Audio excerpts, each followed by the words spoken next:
আসসালামু আলাইকুম রহমতুল্লাহ। আমরা ইতি শংসনগর মাটিতলা রেস্টুরেন্টে আইছি। আমরা রেস্টুরেন্টের ভিতরটা আপনারা দেখাইব। অনেক অনেক সুন্দর করে ডেকোরেশন করা হইছে।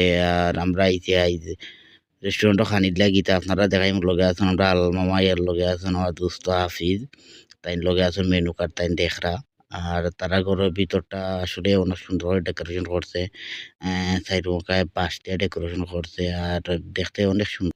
তো আমরা গিয়ে অর্ডার দিছিলাম বিফ বিরিয়ানি। তো আমরা কাছে বিফ বিরিয়ানি আইছে আমার দোস্ত হাফিজে তাই রেডিও রাখানি। আসলে তারা বিরিয়ানির কোয়ালিটিটা অনেক ভালো ছিল আর অনেক লোভনীয় ছিল। খুব একটা ভালো লাগছে, মজা হইছে। এটা আমার হাফিজে তাইন খারা আলাল মোহরে করা তাইন খানি দিল শুরু করার লাগি মজা হইছে করা তাইন। তো আলাল মোহরে তাইনও খারা। তো আমরা খাওয়া-দাওয়া শেষ করিয়া আইলাম। তারা দোলনা আছে, দোলনা চড়ার লাগিতে একটা দোলনা অনেক ভালো লাগছে। আমি ঘুমাই গেছিলাম। তো চললাম তোরার সময়। তো বাদে আরবার একটা দোলনা আছে ওটাতেও গেলাম। আমি মনে মনে চিন্তা করলাম যে আমার পরে নি ভাঙ্গি যায়।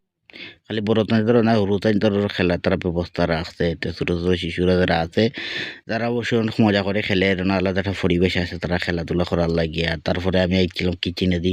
তো একটা ভাই আমারে কিচেনেও ভিডিও করতাম না তারা নিষেধ। তো আমি কইলাম ভাই তোমরা তো এখন নয়া আছে, সমস্যা নাই, সবটা তো ঠিকঠাক আছে। হয়ে আমি আইলাম এখান থেকে। কিন্তু তারা যে পরিবেশটা করছে অনেক সুন্দর একটা পরিবেশ।